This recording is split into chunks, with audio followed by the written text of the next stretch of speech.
Greetings, welcome back to the channel.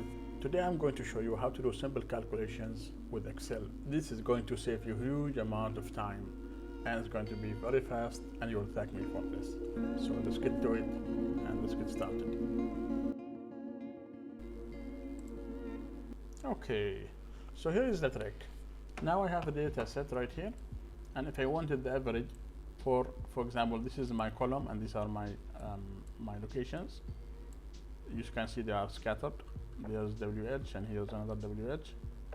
So if I want to take the average for this, is going to be very hard and challenging. I will have to take my measurements row and then I will have to do the average for each of these, and then I have to go here and do the same thing here. Okay, so that's what I need to do in order for me to get this data. There you have it. So this is my WH, and the same thing will happen of course for the rest of the data. Okay, so what I wanted to teach you is a small little trick that will save you time. This is how you do it. You go, if you are home, you go data tab, and from there you go consolidate. You take the average, the one I just did, and then you decide where is the reference data sheet. Of course you have to select a cell first, and then you do that. So here is my reference data or my data range all the way here to the end, including the labels for the left column and the upper column. Okay, and then you just add.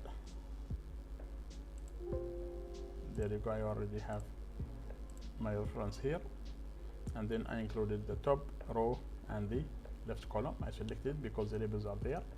This is the top row and this is the left column. Okay, so I just have to click OK.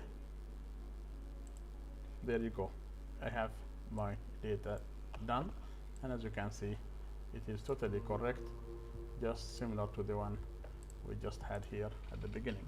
So I saved myself huge amount of time trying to do each one of these, the average of these, the average of these. No, it has been done for me. Good thing is Excel keeps it, so next time you go to data, consolidate, you can easily select this formula, you keep these checked, and there you go, you can do it anywhere. Well, I hope this was useful, and I hope also you will be able to do a lot of work with this consolidate function. It's very simple, straightforward, allows you to take the average or counts or whatever you want, and then do the calculations. Let's do sum. There you go, you have now the sum. Okay, I wanted to do something else. Let's do the standard deviation. There you have it. So you can see how easy this thing is to use, and also it is very practical and applicable. Well, I hope this tutorial was very helpful, saving you a lot of time. Experiment with different formulas and different rows and columns of the data. We'll be able to see how good this one is. Thank you for watching. Let's see you next time. Don't forget to like, comment, suggest anything, and also subscribe if you haven't done so yet. See you next time. Goodbye.